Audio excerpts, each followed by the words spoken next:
Now, no doubt you could tell from Lord of the Rings Online, if I had continued to kill wargs over and over and over again, it would be something that you might refer to as grinding.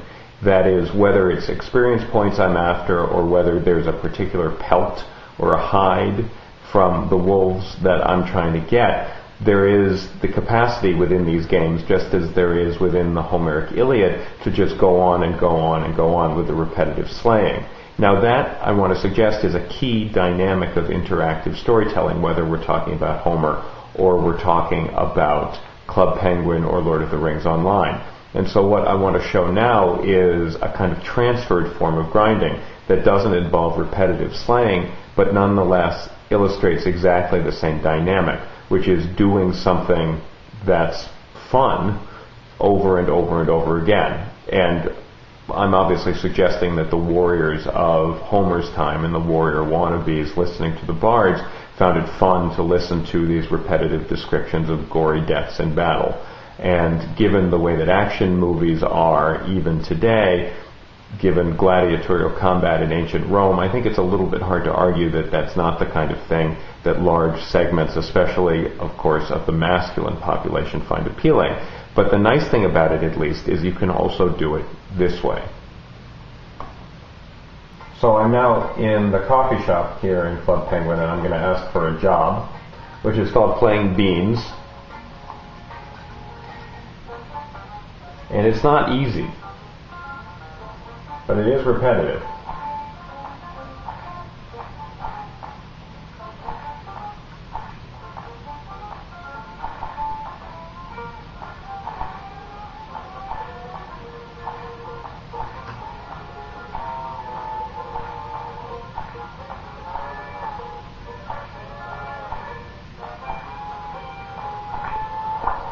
Yay, I unloaded the truck.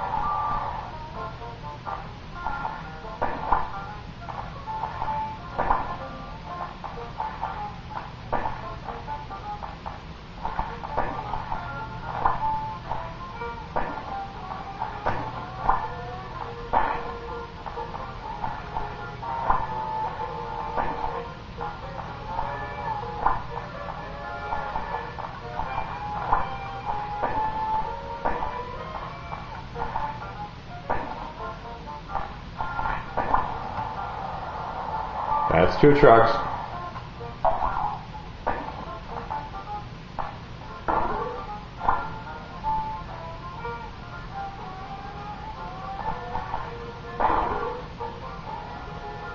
You'd think maybe you were supposed to get the fish, but no.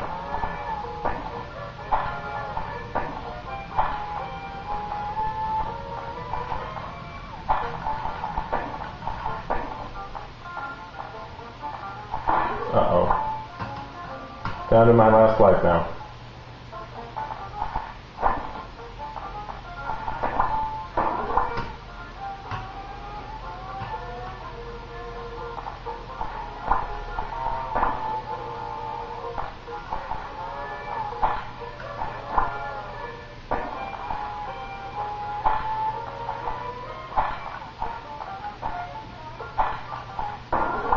Well, I earned 90 coins though, there you go.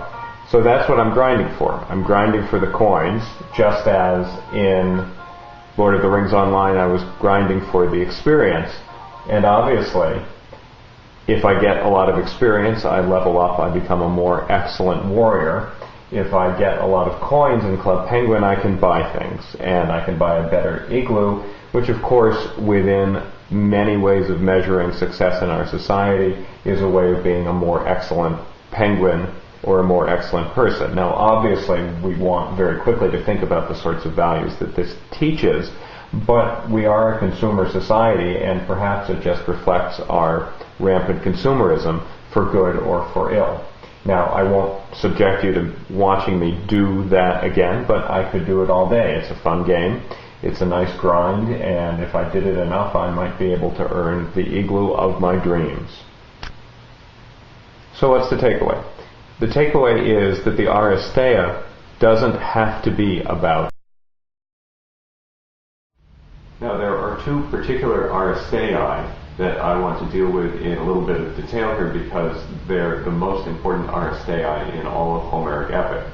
The first one is the Aristeia of Patroclus in Book 16 of the Iliad, and the second one is what I'm going to call the anti-Aristeia of Odysseus in Book 22 of the Odyssey.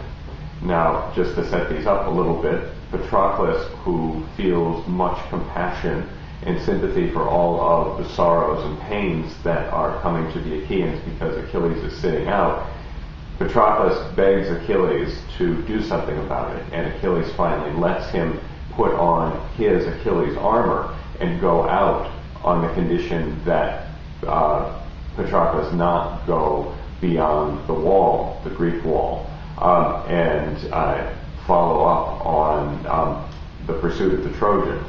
Patroclus, of course, does not follow that command of Achilles and rides out, thinks he's going to do a lot more than he actually can, and eventually gets slain by Hector with help from the god Apollo and a random Trojan named Euphorbus.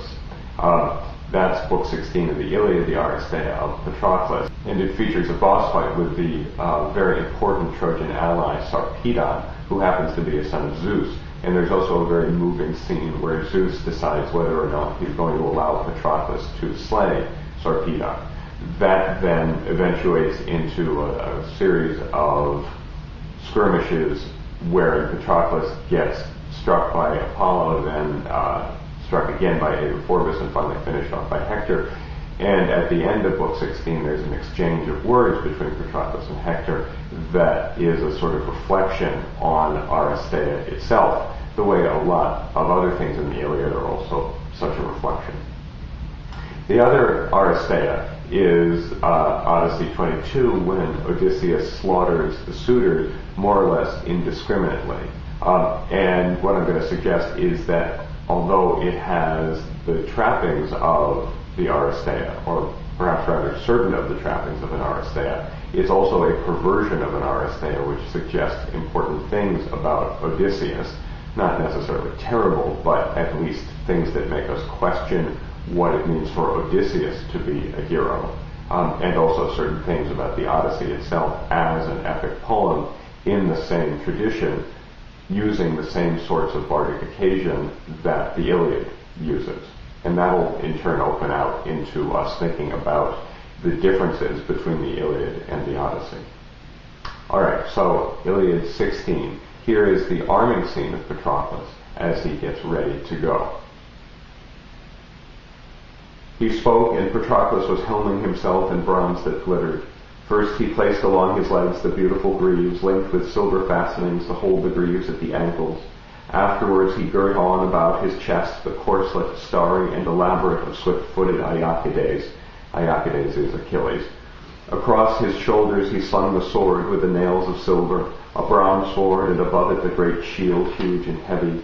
Over his mighty head he set the well-fashioned helmet, with the horsehair crest and the plumes knotted terribly above it.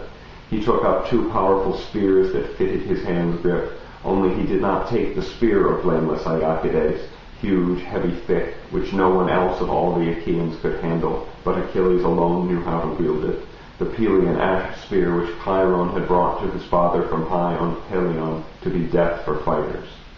Patroclus ordered Automedon rapidly to harness the horses, a man he honored most after Achilles' breaker of battles, who stood most staunchly by him against the fury of fighting. So here you can see the importance of the ritual arming, and this is something that happens very frequently in Aristeia. And what I want to point out is the way that the armor reflects the glory of the hero, and the hero is made more, if you want, shining and more obviously valorous by putting on the special armor. Here you also see the way the bard is using it to great effect in the contrast between Patroclus and Achilles. Patroclus is a very good hero, but still we're reminded that Achilles, the greatest of heroes, is sitting out.